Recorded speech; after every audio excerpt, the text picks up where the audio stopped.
Alright everybody, welcome back. Tom Zakvea back again for KULT of Athena with another blade review. Today we have the TFW Northern Sansibar. This is a Filipino blade. You'll see we have a very interesting scabbard here. It's open. It actually presents the blade. You'll see that you're not really going to be able to get your fingers cut here. What this really is simulating what the traditional scabbards were like. So they were actually wrapped just with rattan. So then when you would open it, you're able to cut your way out of the scabbard for a faster draw. So I think they don't want to do that because they don't want actually cutting their fingers off. So let's take a look at the handguard first. We have an anodized knuckle guard right here, kind of bows out.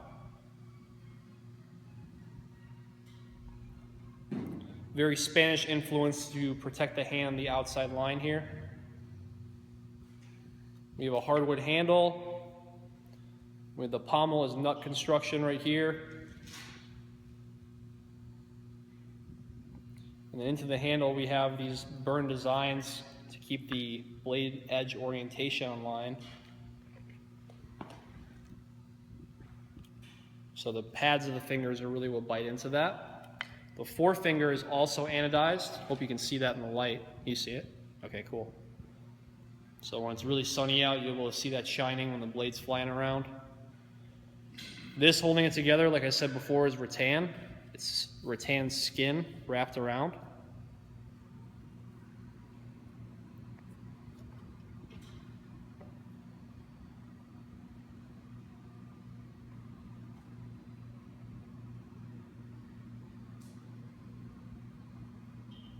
Let's take it out of the scabbard and take a look at it. So there's some oil on it, that's to be expected.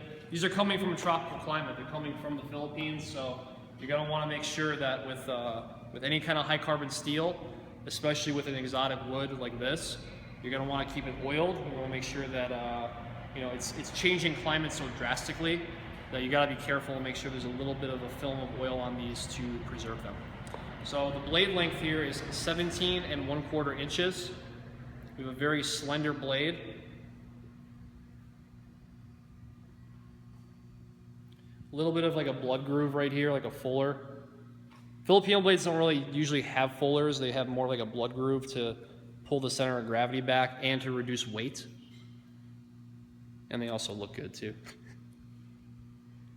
Slightly forward curved. Take a look at it. So the reason for the forward curve on this blade here is the return on the strike. So it has a faster return. Reverse to the katana, which when the tip is swept back, the acceleration is faster. On the Filipino blades, because you're coming forward, it's the retraction as you're coming back. That way, if you're fighting multiple opponents or you need to change direction, you're able to move out and recover your weapon. Because they don't usually fight with a blade over 18 inches for the Filipinos, at least for the bolo men. So this is roughly within that category of being a bolo.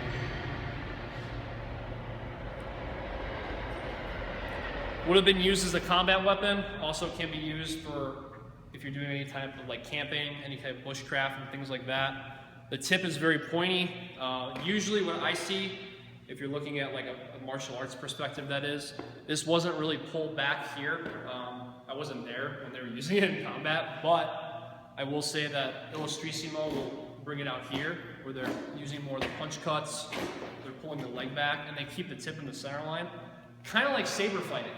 Kind of like European saber fighting. Different Hungarian styles will bring the tip out front, and they have a swept guard like this. All right, so a little side note on this as well. You'll see that this tapers. This is a false edge. So you'll see there's no edge on this at all. Traditionally, they do have a back edge to them. You will see where you start to hit with the back of the blade. With this, you're not going to get a cut, but you definitely would break bones if this is being used in a combative sense. Very pointy tip on it. This is obviously, without even having to say, a cut and thrust weapon. You have both. This thing is like 15 ounces, so it's super light. Razor sharp. TFW does do a really good job on keeping their blades really, really sharp. So when you get these, be extremely careful in cut testing, because I don't want anybody cutting something and running into their leg. Use common sense and use obvious safety precautions when you're doing cut testing. Steel quality. TFW blades are 5160 high carbon steel. Same that Albion uses, same that Arms & Armor uses. So take a look at it in the scabbard.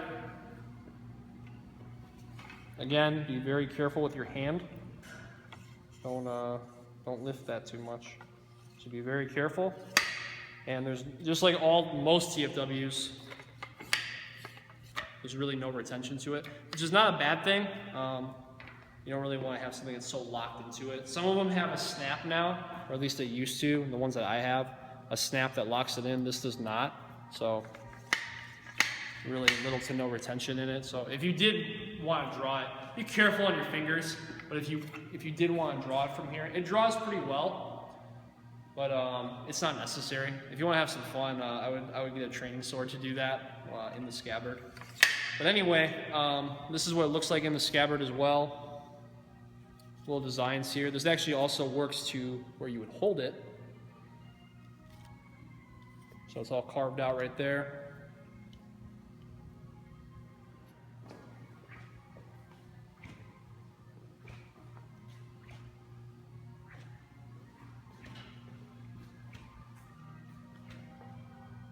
So it's really quick on the initiation. It's fast. It's just, you can feel how light it is. So I would say it's really good that this is connected, because there's a little bit of a pinky guard here. That's pretty signature to a lot of Filipino blades, is when you're slashing these big broad slashes, you want to have this insurance policy right here on the slash. Because when you pull this back around, if your hand is sweaty, you want to make sure it's still going to stay in your hand. And you're not going to go, and then your blade's over there, and then you're running this way. That wouldn't be good. You'll see that when I pull the weapon, this is a big, big help with keeping it in your hand. Even if you're going into whipping strikes or covering the center line, you want a little bit of a grip there on the pinky. This handle's opposite to a lot of European swords, a lot of arming swords that I've seen, where it's very skinny near the pinky and the ring finger, and it's actually thicker near the forefinger, middle finger, and thumb. That may be just the primary grip that they're using, maybe with the cuts or more out here with it. You can project it with the forefinger. Not something I'm familiar with. I'm more familiar with it being where it's the opposite, where the pinky is thicker in the grip and it's thinner near the forefinger. I think it's also because of some of the thrusting that we use, or we redirect the blade, or when we're doing double slashes, or other forms like this. You'll see it used more in the pinky. So I'm going to move around with it a little bit and give you a little idea of what it looks like. If you have any comments on it, leave them below. Let me know what other TFW blades you want to see. I just grabbed this one off the shelf today, so I want to see which TFW blades you like. So watch this flow, comment below and let me know what you think. Let's do it.